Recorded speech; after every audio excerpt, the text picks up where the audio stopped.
Tonight, an investigation into voter fraud has landed 3 people from the Villages in jail. Authorities say that each of those 3 voters cast multiple ballots during the 2020 election. News 6 investigator Mike DeForest is following this developing story for us. So, Mike, despite these recent arrests, voter fraud is still very rare. Lisa, it appears this may be the first time in at least 20 years that anyone in Sumter County has been arrested and prosecuted for casting more than one vote. And we could find very few similar cases in other Central Florida counties.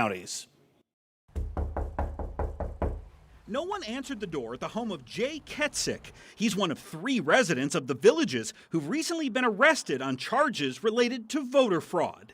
Investigators say Ketsick voted by mail in Florida during the 2020 election and then cast a second absentee ballot in his home state of Michigan.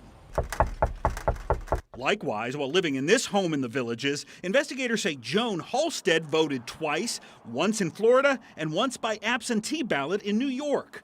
We don't know who Ketsick and Halstead voted for in the 2020 election. Records show both are registered as Republicans in Florida and both expressed support for former President Donald Trump on their Facebook pages. A third Republican voter from the Villages, John Ryder, was arrested on a warrant while at a Port Canaveral cruise ship terminal.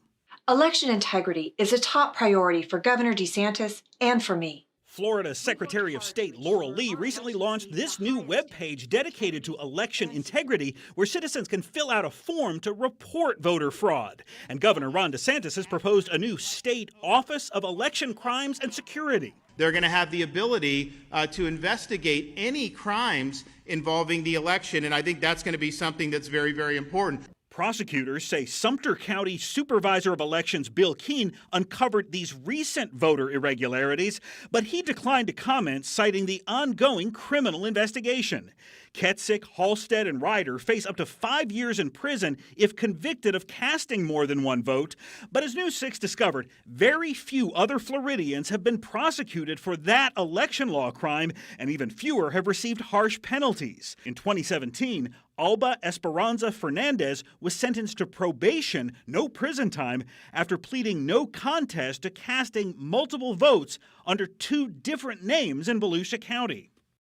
Now, when you move to Florida and register to vote, you are encouraged to cancel your voter registration back in your prior state, but you are not legally required to do so. So you can be registered to vote in 2 or more states. Of course, it's illegal to cast more than one vote in an election, as those folks are accused of doing. Erica and Lisa.